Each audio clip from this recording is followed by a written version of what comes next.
आज हमारे बीच शोभा शशि नाग जी मौजूद हैं, जिन्हें झारखंड एडमिनिस्ट्रेटिव सर्विसेज मिला है 11 to 13 जेपीएससी में। तो सबसे पहले मैम आपको बहुत बहुत मुबारकबाद। आपको भी थैंक यू सर। और मैम मैं आपसे जानना चाहूँगा कि हर किसी के संघर्ष जीवन में रहता है। जी सर। तो आपका संघर्ष क्या रहा है? सर मैं तो बहुत पिछड़े बैकग्राउंड से आती हूँ। मेरे ऐसे परिवार में, मेरे ख़ानदान में ऐसे सिविल सर्विसेज से जुड़े कोई भी नहीं है। मेरी माँ आंगनवाड़ी सेविका है और पापा छोटे मोटे किसान हैं। तो उससे बस हम लोग का जीवन यापन बस हो जाता है किसी तरह। और काफ़ी स्ट्रगल रहा है। 2021 से तैयारी कर रही हूँ, तो इस बीच 4-5 साल लगभग बीत चुके हैं। तो ये मेरा दूसरा प्रयास था और पहला प्रयास में मैं मेंस क्लियर नहीं कर पाई थी।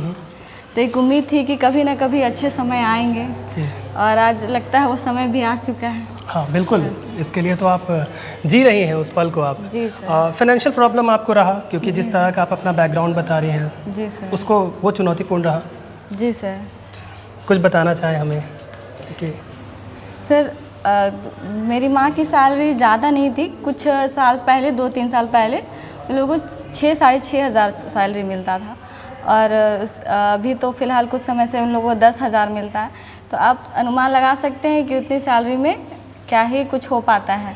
उसी बीच मुझे बाहर रखना, मेरी माँ और मेरे पेरेंट्स ने कभी भी मतलब किसी चीज़ की पढ़ाई के लिए कमी नहीं होने दी। बाकी जैसे कभी लोग रखते हैं कि सेविंग रख लेते हैं, हम लोग कभी वैसा सेविंग हो ही नहीं पाया। जो था हमारे माँ बाप ने हमारे सिर्फ एडुकेशन पे ही खर्च किए और रांची में रखा, तैयारी करवाई। जिस दिन रिजल्ट आया उस दिन क्या प्रतिक्रिया थी आपके माँ बाप की? जी सर, उस दिन मुझे किसी मित्र ने मुझे रात में 3 बजे कॉल किए। तो फिर बताया कि तुम्हारा हो गया है रिज़ल्ट। तो इतना मतलब खुशी से आँख से आंसू निकलने लगा। कुछ बोल ही नहीं पा रही थी मैं। फिर उम्मीद थी आपको कि रिजल्ट होगा, आपका नाम होगा फाइनल में? जी, इस बार उम्मीद थी कि हो ही जाएगा। अच्छा। किसी तरह। तो आपने ऐसा क्या परिवर्तन किया जो पिछली बार नहीं हुआ और इस बार जो आप एकदम श्योर थी कि हाँ मेरा सिलेक्शन होना चाहिए इस बार?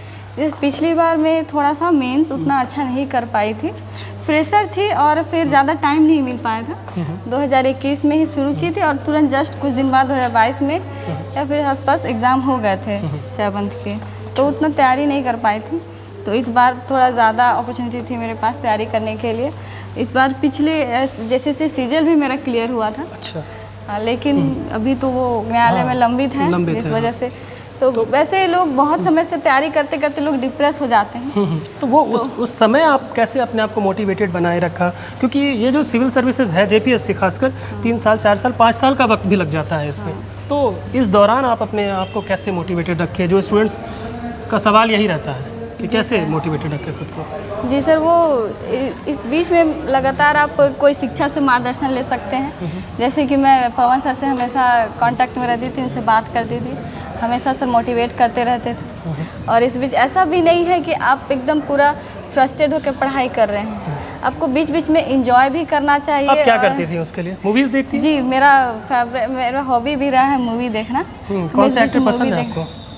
ऐसे एक्टर्स तो सारे अधिकतर पसंद है, खासकर अभी तो एक दिवंगत है वो इरफान। हाँ, इरफान खान। हाँ जी, वो तो अभी नहीं रहे, तो उनका एक्टिंग मुझे बहुत पसंद। तो आप पुरानी मूवीज़ देखती हैं या फिर नहीं? दोनों तरह की मूवीज़ मुझे पसंद है। घर पे देखती थी या हॉल में जा करके? ऐसे फ़ोन पे भी। अच्छा। ज़्यादातर हॉल पे तो नहीं जा पाते थे, तो घर पे ही देखती थी। मतलब पढ़ाई के साथ साथ एंटरटेन भी आपने आपको खूब किया है? जी, पढ़ाई के साथ एंटरटेन भी करना ज़रूरी है। ज़्यादा बर्डन में चीज़ें याद नहीं होती है, दिमाग से स्किप करने लगती है, फ्लो होने लगता है। तो कोई गाना आप 2 लाइन गुनगुनाना चाहें तो खड़े खड़े आप रुक जाएं और 2 लाइन गुनगुना दें। 2 लाइन कौन से गाना गुनगुना? एक था, मुझे तो उतने गाने का शौक, मतलब शौकीन तो नहीं हूँ, मैं गा नहीं पाती हूँ। कुछ भी जो याद है। मैं नागपुरी मेरा लैंग्वेज था, तो मैं एक सॉन्ग गाना चाहूँगी। जैसे जब बसंत ऋतु आती है तो लोग उनके पति या प्रेमी परदेश चले जाते हैं कमाने के लिए, है ना। तो उस समय पे वो याद करती हैं और गाती हैं। आंबा मंजरे मधु मातल रे तैसनी पिया मातल जा रे तैसने पिया मातल जाए।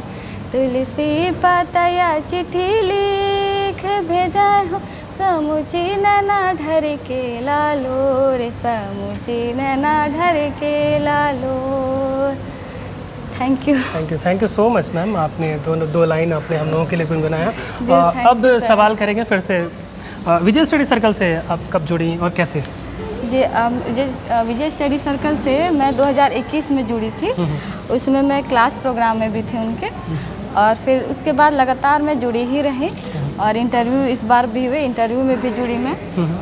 तो सर काफ़ी गाइड किए मुझे।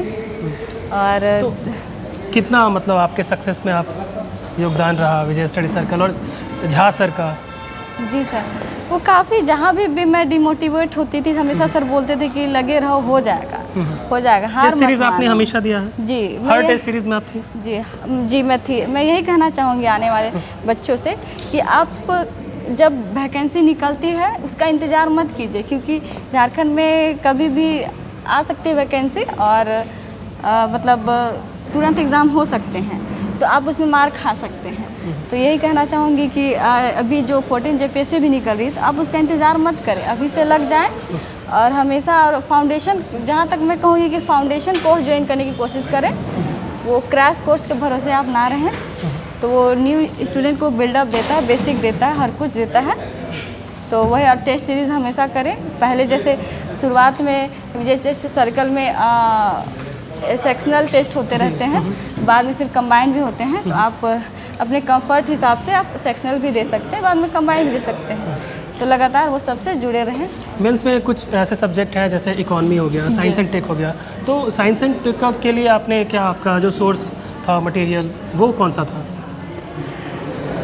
सोर्स वो तो जैसे सर के नोट्स भी काफ़ी थे, और आपने अपने से कुछ ऐड किया? हाँ, उसके अलावा भी जैसे कुछ जो करंट जो भी आ रहे थे न्यूज़ साइंस टेक से रिलेटेड, जैसे चंद्रयान हो गया, ये सब, तो ये सब सारी चीज़ आप ऐड कर सकते हैं। वो आपको जैसे गूगल वगैरह में सर्च करेंगे, इंटरनेट का भी आपने यूज़ किया? इंटरनेट का, जी, तो वहाँ पे आपको सारी चीज़ भी अवेलेबल हो जाएंगी। साइंस टेक में आपको हमेशा करंट से उसको अपडेट रखना है, तो वो ज़्यादा अच्छा लाभदायक होता है। इकोनॉमी के लिए आपने क्या किया?